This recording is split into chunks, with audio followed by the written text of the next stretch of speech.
आज हम poem number 5 snowdrop करने जा रहे हैं। ये जो पोइम है ये टेड ह्यूग्स द्वारा लिखी गई है।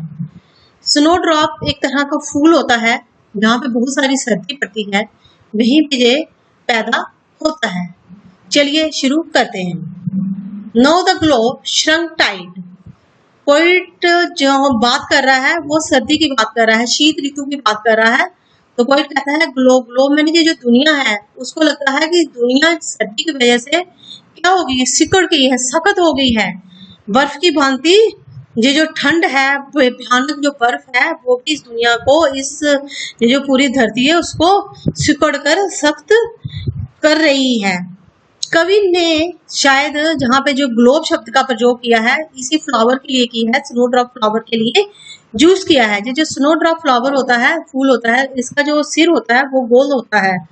शीत ऋतु में इस फूल का जो सिर है वो भी बर्फ की भांति ऐसे लगता है कि सख्त हो गया है। मतलब हर तरफ सर्दी ही सर्दी है, तो हर चीज ऐसे लग रही है कि सर्दी की वजह से जम गई है। Round the mouse dulled wintering hurt. अब कवि का ध्यान किस तरफ जाता है? जो पोइट है उसका ध्यान माउस मैंने चूहे के बिल की तरफ जाता है। अब उसको क्या लगता है, चूहे की हालत को देख के भी उसको तरस आता है। भयानक सर्दी में इस बेचारे जानवर के दिल की धड़कन भी ऐसा लगता है, विंटरिंग हर्ट मैंने ये जो ठंड है इस ठंड में उसके दिल की धड़कन क्या हो गई है, कम हो गई है, धीमी पड़ गई है। अब पोइट का ध्यान वीजल्स और क्रो की तरफ जाता है। As if moulded in grass. Weasels और क्रो भी उसको ऐसे दिखते हैं, ठंड के मारे वो भी बेचारे सिकुड़ गए हैं, तो वो उनकी हालत पे भी उसको तरस आता है। तो उसको लगता है कि जैसे इनको किसी पीतल के ढांचे में डाल दिया गया हो, मतलब वो ऐसे सख्त हो गए हैं, हिल ही नहीं रहे। ब्रास होता है पीतल। पोइट को लगता है कि जो वीजल है, क्रो है, ऐसा लगता है ठंड के मारे जैसे कि उनको किसी पीतल के ढांचे में ढाल दिया गया है। भयानक सर्दी ने उनकी गतियों को सीमित कर दिया है, मतलब कि वो इधर उधर, जो इतनी ठंड है, जो जानवर होते हैं सर्दी के मारे अपने बिलों में, अपने घरों में छुप जाते हैं और इधर उधर नहीं जाते हैं। वे खुले में मुश्किल से कोई गति कर सकते हैं। जो भी थोड़ी बहुत गति होती है, जो वो इधर उधर थोड़ा सा जाते हैं कुछ खाने के लिए या कुछ भी, वो भी बेचारे क्या करते हैं, अंधेरे में जाते रहते हैं। Move through an outer darkness. मतलब सर्दी इतनी है कि दिन को भी अंधेरा ही है। तो कहने का मतलब है कि उनने उन देशों की बात की है जहाँ काफी सारी सर्दी पड़ती है, तो ऐसे देशों में दिन को भी अंधेरा ही रहता है। तो पोइट कहता है ये सब केवल अंधेरे में ही होते हैं, अपनी गतिविधियां थोड़ा अंधेरे में ही करते हैं। सूर्य मुश्किल से ही कभी दिखाई देता है।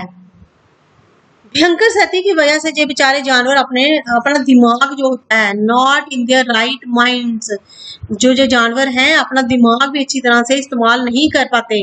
मतलब इन जानवरों को समझ नहीं आता कि वे कहाँ रहें, जहाँ ही रहें जहाँ पे रहते हैं, या फिर इस जगह को छोड़ के कहीं और चले जाएं। जैसे कि आपने माइग्रेटरी बर्ड्स को देखा है, कभी सुना होगा उनके बारे में, कितने करोड़ों हजारों मीलों का सफर तय करके जहाँ पे वो रहते हैं वो काफी ठंडा इलाका होता है, और उन प्रदेशों को छोड़कर, उन देशों को छोड़कर वो माइग्रेट कर जाते हैं और दूसरे देशों में चले जाते हैं जहाँ का मौसम थोड़ा गर्म होता है। जब वहाँ मौसम ठीक हो जाता है तो फिर वो फिर से माइग्रेट करते हैं और फिर अपने पुराने घरों में जाते हैं। पॉइंट कहने का मतलब है कि आप इन जानवरों बेचारों को ये नहीं समझ आ रहा कि हम यहीं रहें जहाँ से चले जाएं।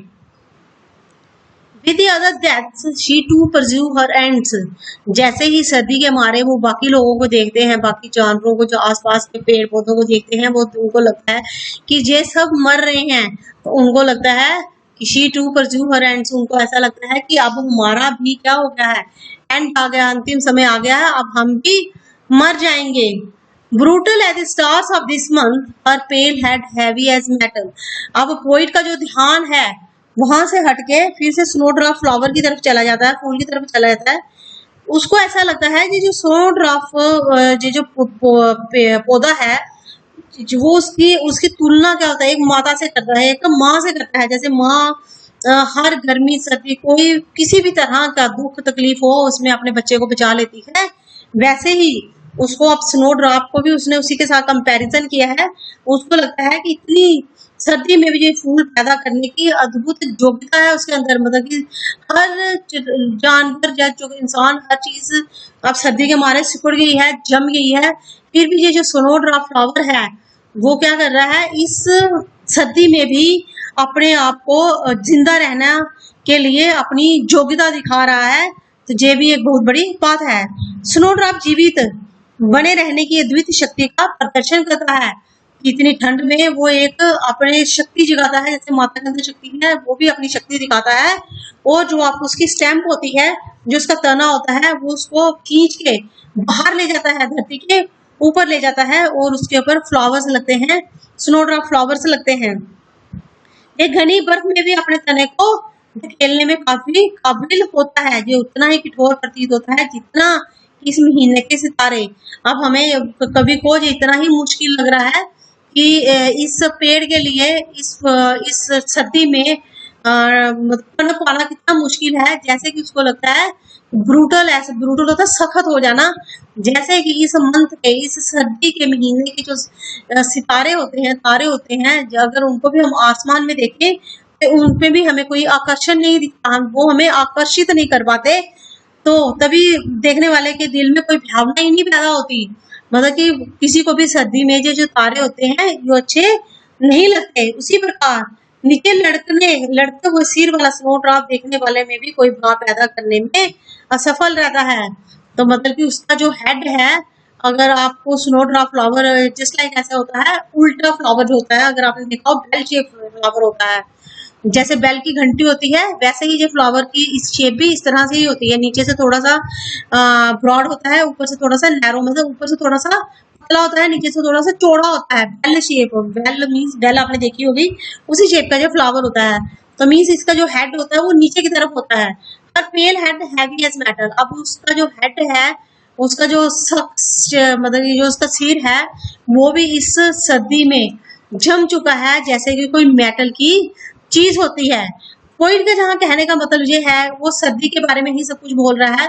उसको ये लगता है कि हर तरफ सर्दी ही सर्दी है, शीत ऋतु चल रही है, तो लोगों का बाहर निकलना भी मुश्किल हो रहा है। उसी ने यही सब जहाँ इस पोइम में डिस्क्राइब किया है। इसी के साथ हमारी ये जो पोइम है स्नो ड्रॉप ये कंप्लीट हो गई है। अगर आपको इसमें कोई प्रॉब्लम आई, कोई बात समझ नहीं आई, तो प्लीज कमेंट कीजिए, मैं रिप्लाई करने की कोशिश करूंगी। अगर आपको किसी और लेसन में कोई प्रॉब्लम है तो प्लीज डिस्क्रिप्शन में जाइए, चेक कीजिए, मैंने वहां लिंक डाल रखा है। Thank you and have a nice day.